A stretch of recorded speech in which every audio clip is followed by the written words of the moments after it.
Morning, everybody. Happy A Day. So May 19th, Tuesday. Yep. And our goal today is that I can determine the measure of arcs and chords based on their properties. So we have a few properties to mention today. So let's just remember those vocabulary words. Arcs, rounded pieces of the circle, and chords are those little segments that go from one part of the circle to the other part of the circle. They never go through the center of the circle. Those are chords. All right, so we have several rules to learn. The rules are written here for us to look back at and remember. Let's talk them through and see if we understand. So the first circle says, if chord AB is congruent to chord CD, or we could have used the word segment, technically, right, Mrs. Talhami? Yes. Then arc AB is congruent to arc CD. Okay, so if we have two congruent chords, then their corresponding arcs are also congruent. Mm-hmm. The arcs. And they look like they're the same size. I know we can't go by that, Yep. but it does look like they're the same. Yeah, and we call that the intercepted arcs. It's the arcs that they cut out of the circle. And that rule also works vice versa.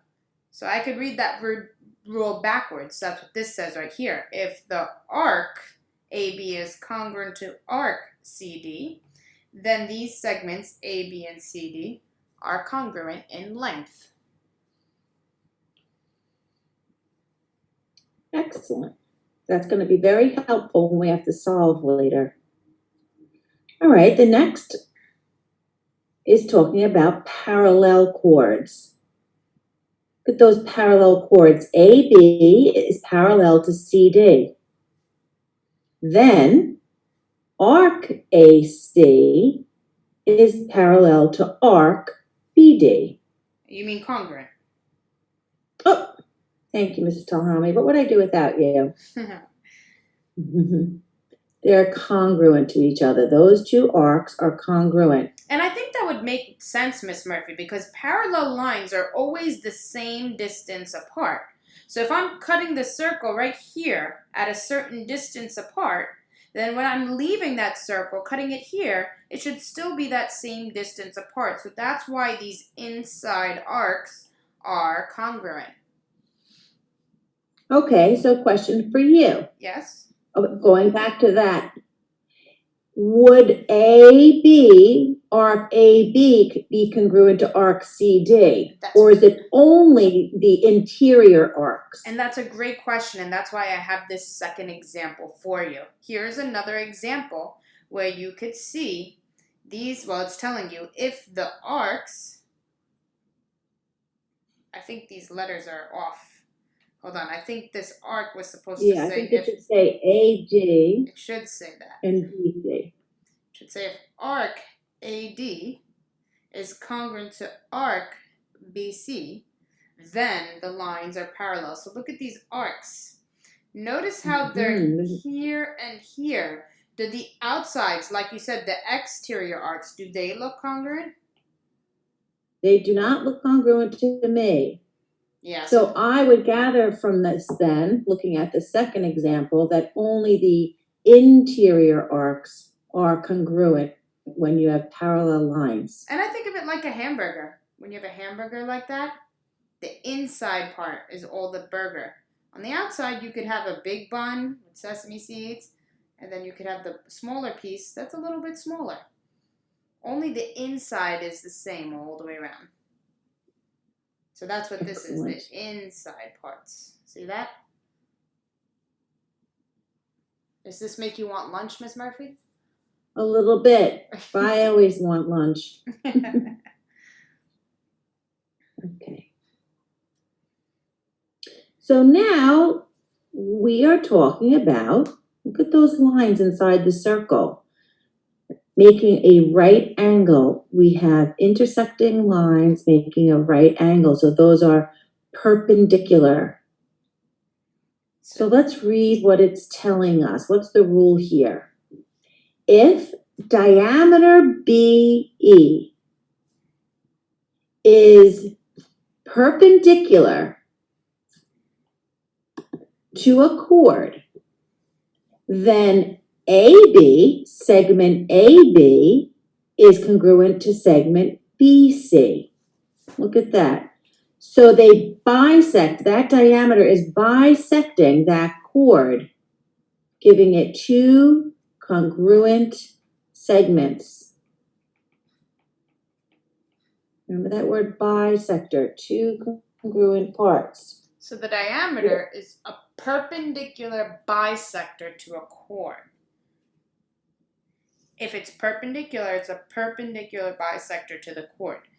Doesn't always have to happen that way, but if it's perpendicular, then it's also a bisector. If the chord is being bisected as well, though, that means these arcs here are congruent. There we go. As well as this arc and this arc. That would make sense because the diameter cuts a circle in half. So everything on one side would be congruent to everything on the other side in this instance. Absolutely. Symmetrical. And that kind of works backwards as well. So if I know, so take a look at this. It's telling me that line BE, this line BE, is a perpendicular bisector. So if it's a perpendicular bisector, that means this line has to be the diameter, because it has to pass through the center in order to be a perpendicular bisector. So this has to be a diameter. And you know that because you're looking at those markings on the bottom, showing that those are two congruent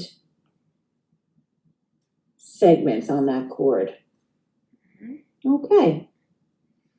And then the last piece of information here. I know it's been a lot and it seems overwhelming, but I promise you it'll come a little bit easier as we do the practice.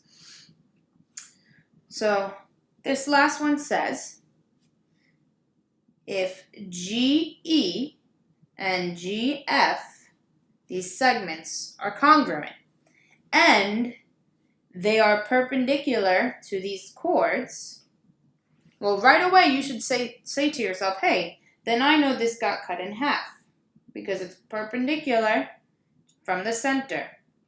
So that means these are cut in half.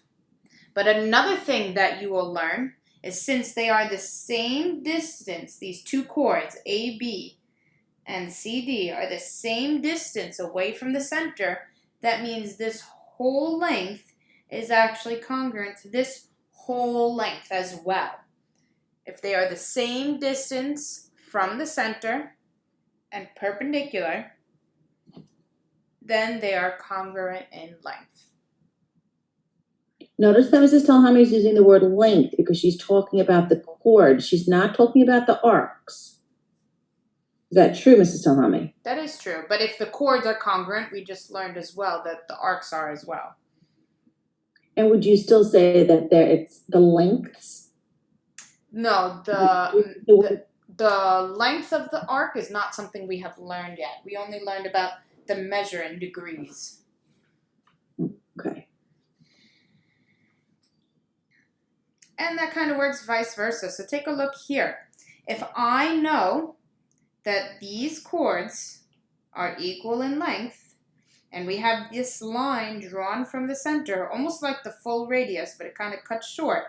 So if lines are drawn from the center, then I know that these are the same distance away from the center. And here's how I like to think about it. Mr. Murphy, what would be the biggest, and I'm going to put quotes here in the air, but you can't see them, guys. What's the biggest line segment or biggest chord that I can draw in a circle? What do you think? Would that biggest chord be here? No, it would not. It would go right through the center But Oh, a chord can't go through the center. That would be called a diameter. right. And that's That why would I be put longest. the air quotes. That's why I said what's the biggest Yeah. quote unquote chord? It's not really a chord. It's the biggest line segment here is the diameter. As I get further and further away and draw more chords, what happens to the chord? They get shorter So it's going to and shorter and shorter. So it's going to continue to get shorter. So that's the idea here, is if these are both the same length, they're both this short, and the same distance away from the center. That's what would happen there, is if they're both the same length, they have to be the same distance from the center. Okay, that makes sense. Great. So now we'll do some example questions. I already have the answers. We already prepared the answers to the odds. So if you want to pause here, if you feel like you're strong enough to try all the examples by yourself, you could download the document and try it. If not, I have the odds already completed and we'll work on the evens together. So let's look here. Okay, so notice what they're asking us to find. They're asking us to find arc AK.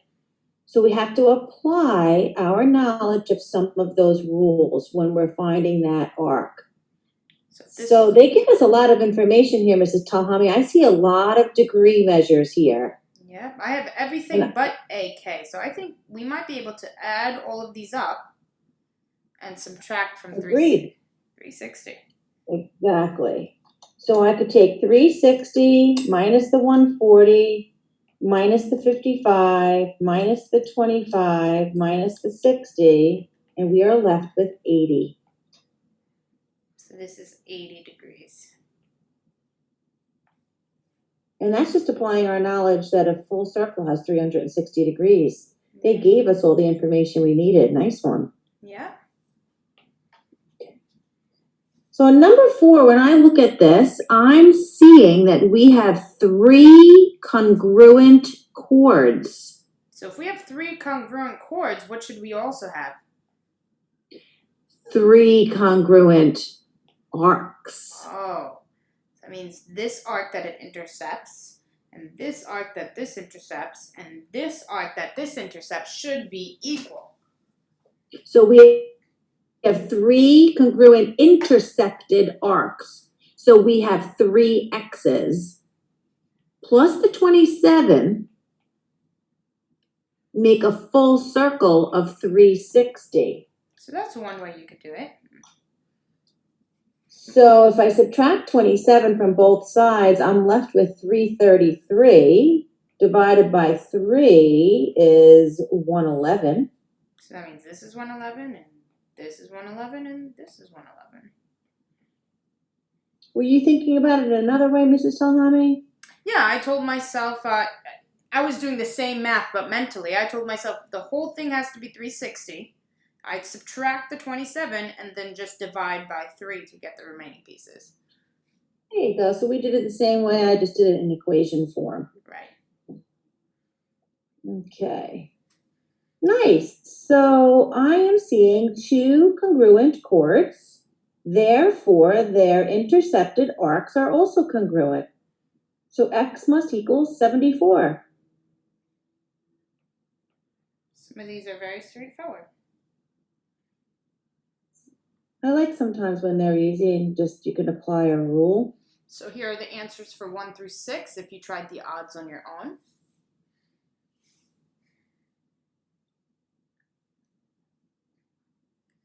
Look at number 8. Number 8 is giving us that this distance and this distance from the center is the same and that they're both perpendicular. So what does that tell you about this chord and this chord? That those are congruent chords. Since they're the same distance from the center, that means this whole chord is congruent to this whole chord. And then we also learned if this line is coming from the center and it's perpendicular, it's a perpendicular bisector. Nice. So this gets cut in half And this also gets cut in half. So this is also 5, which makes the whole thing 10. So this whole thing is 10, which makes each one 5. And they just want to know x, so x is 5. Wonderful.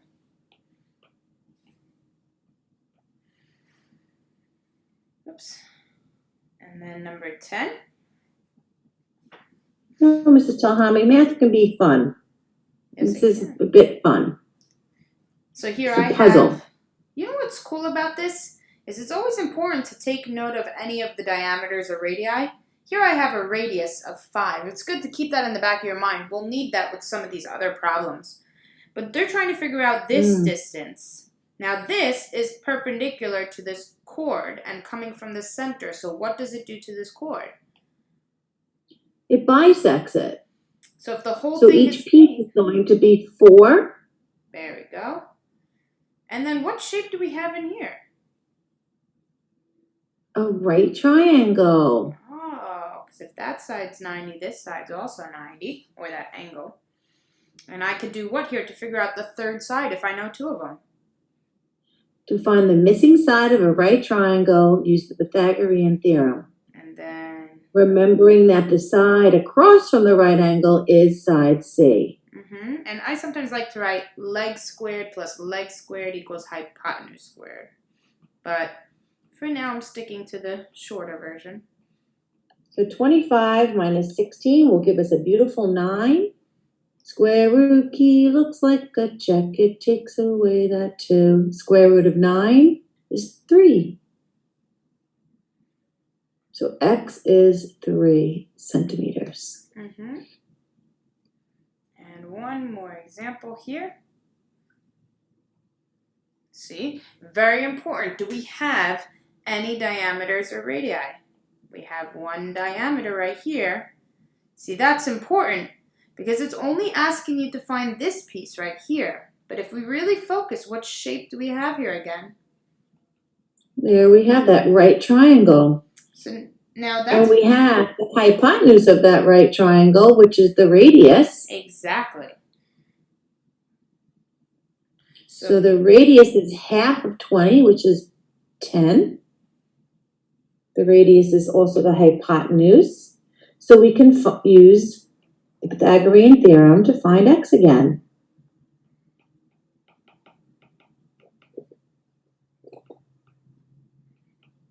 So we're going to wind up with 100 minus 25 is 75. 75 is not a perfect square, and they don't ask us for the nearest tenth or anything else in decimal form, so we could just leave our answer as the square root of 75. So here the answer is 7 through 12 if you need. So again, if I love what Ms. Murphy just said. If they don't ask you, which in this worksheet, they'll only say it like here if they want you to round. If they don't ask you to round, leave it as it's whatever answer it gives you, the exact answer. Now, sometimes, as you'll see on this next page, they'll give you the letter E. E means leave it as the exact answer. Or sometimes they'll say how many decimal places they want you to round, so 2 decimal places. So keep that in mind as you're working through this.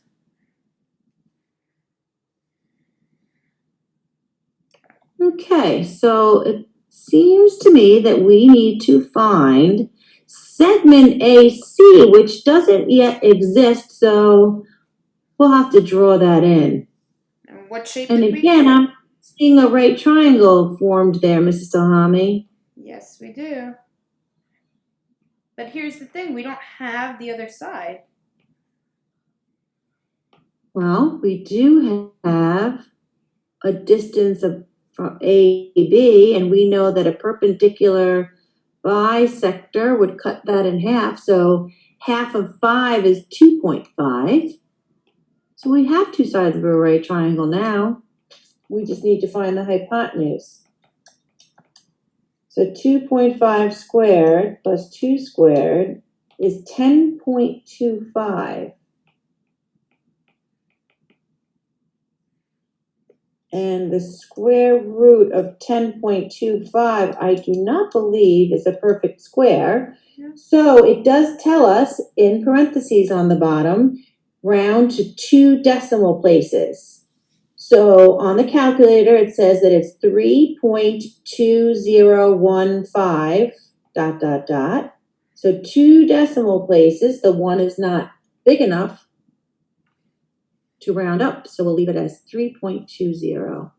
That's rounded to the nearest hundredth. Okay, this next one, we're going to have to give an exact answer, so we're probably going to be leaving something in radical form. That's something new to get comfortable with. All right, so what do we have here? I see a radius of 8. I see a chord of x, and I see an arc of 120. Now I'm curious, Mrs. Talhami, could I just extend that radius all the way across? Would that be helpful? Let's do that. Like that? You want it to make a diameter? So I'm just thinking, is that helpful to us at all? That is helpful. I'll tell you why. It's a great thought. So we have this is also 8 centimeters. And if I want to finish closing this shape, that's really important what you just said. I'm not even sure if we catch it right away. But if we take a look at this angle, what kind of angle do we call this? The angle right here. This one, whose vertex is on the circle, is called an inscribed angle. And it intercepts that arc of the 120. Wow, this is going back to last week's lesson. So that makes this angle 60. This is going to be a very challenging one, but I think you've started us off with something great. Now, if I look at this angle right here, it's inscribed to the half of a circle. So that means this angle here has to be 90 degrees. 90, because the other side, that huge arc is 180. Half of 180 is 90. And then if I know 90, 60, this third part has to be a 30. So now this is interesting because if you remember the rules about a 30, 60, 90 triangle, which I'll jot right here, is if this is 60 and this is 30, opposite the 30 is our x, opposite the 90 is our 2x, and opposite the 60 is the x rad 3. So. Okay, so you are really kicking it back, Mrs. Talhami, to our bulletin board. I remember having that up when we all worked together in our classroom. So this whole thing is 12, and I'm sorry, oops, 16. 16. I had a moment, that's okay. So that's actually our hypotenuse right here. That's the 16. So if 2x is 16, then x would have to be half of that. So that means opposite the 30 would have to be 8. So opposite the 30 means this is 8. And then opposite the 60 has to be the smaller number, rad 3. So 8 rad 3. And I think that was super challenging. I agree. I like how we developed a lot of information there from our past. That's wonderful. And don't stress too much. If you didn't understand it right away, didn't see it yourself, it's okay. It's challenging. Mrs. Talhami, you would be very proud of me. While you were speaking, a spider was crawling down my arm, and I had to kill it, and no one even knew. Maybe we should ask a question on our 3 questions of the day. What happened to Mrs. Murphy during question 16? I think that would be a great choice. Oh, I have the heebie-jeebies right now. All right. I saw you freaking out, but I didn't know what was going on. I thought you hurt yourself. Nope. Wow, I felt something taking a little nibble. You taking a nibble? Oh, wow. I just told that I'm fine. I think you're just you might wake up you might wake up with some spidey senses tomorrow. Oh. All right, so number 18, we're almost done. These are getting harder because we're getting closer to the end of these questions. We actually only have one more, I think, after this. All right, so with number 18, this is, again, going back to a challenge. Oh, ew, yuck. Thank you for sharing that. She just showed me the dead spider. So. Okay, so I see a perpendicular bisector here, so I know I have two x's. Mm-hmm. I see that we could make a right triangle on the other side. Now, by doing that, you've now created a thought here, Miss Murphy. I'm going to show you something. Now, you see how this is a central angle right here? So yes. Here's a central angle, and a central angle is the same as its intercepted arc. So the intercepted arc here is 60, so that means this angle should be 60. Okay, which makes this angle right here 30. So we're back to another. So we have the same situation going on as the last challenging question, that 30, 60, 90 triangle. Yep, and that's why I said these are some difficult questions as we got towards the bottom. So x, 2x, and x rad 3. So opposite the 60 is that x rad 3. Opposite the 90 is my 2x. And here is my x. So ignore the blue x's we have here. Let's just look at the red. Now, think about this. What is this piece right here in orange? The hypotenuse. Good. And it is also a radius. Good. So if it's a radius, can't I swing it up here and say that this piece as well is also 2x? Yes, you could. So that means, what is this whole thing right here? Whoops. That was very bad.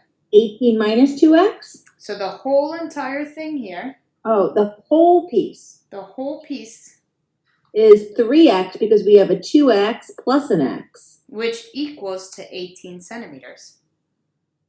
Therefore, we know that x equals 6. Isn't that crazy? That is, you have to be really insightful for that one. I hope that we have some geometry students out there really challenging themselves with this. Yeah. That's a good one. This is where it gets fun. It's like a puzzle trying to figure it out. All right, and here we go. One more question. So we have this perpendicular line to a chord, which means this gets cut in half. Now we also have this full angle in here is a central.